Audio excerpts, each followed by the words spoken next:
Thank you for tuning in to What Do You Think? I'm Trace Williams, your host. Today I'm going to ask you a question. Why do we fear change? We're not going to do that, exclaims your boss. You return his declarative with one logical question. Well, why not?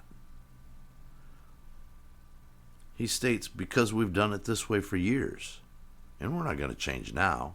End of conversation. Well, you think to yourself, well, guess it sounds logical to me. If you always want to remain the same and never strive to be better, why is everyone so afraid to change? Isn't it a quality that a boss would look for in a potential employee? An ability to adapt and overcome? What does that term, adapt, mean? How about some synonyms? Modify, transform, redo, change? Or do we only adapt when someone tells us to? If we're in such a fear of change, then I suggest we don't. We're not going to change our way of thinking, of doing things. No, we're not going to change how we interact with our families, friends, or business acquaintances. Now, am I suggesting the status quo? Absolutely not.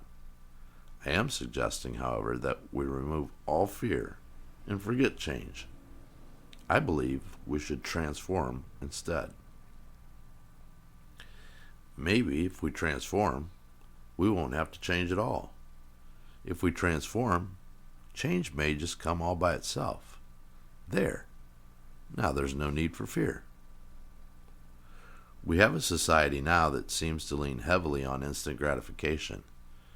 It's a society filled with an I am entitled way of life. But on the other side, it's a society of I earned it, therefore I'll keep it. It's a get your own mentality. I got it, you're not getting it. Stick with me here. I know you're thinking, oh boy, more socialism. Not exactly. We have been encouraged to donate to great charitable organizations through a deduction on our taxes. Most people that donate do so to large charitable nonprofit organizations such as Goodwill, Red Cross, Salvation Army, UNICEF, and other organizations like them. Now, I'm not attempting to discourage donating to help the less fortunate. I am actually trying to encourage it. When we donate to these companies, and believe it or not, that's what they are, companies, do we really take the time to find out where the money is spent? Do we know how much or what percentage of funds taken in must be paid out for actual charity?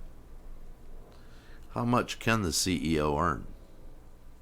How much can be allocated for the following year? Do we really take the time to research these companies?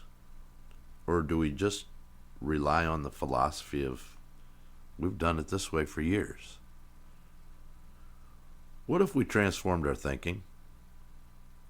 Do we all know someone that needs a little help? Maybe a person who lost a job when they were living paycheck to paycheck in the first place? How about an elderly person who had lost their pension when their former employer filed for bankruptcy? Where does charity begin? At home? Do you know someone that needs help? And not just financial help.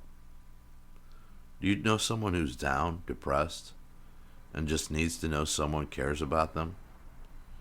Maybe you know someone in need of a meal. Maybe a stranger could actually use a free meal. Maybe it's up to us to prove that there really is such a thing as a free meal. Do we really need a tax incentive to be charitable?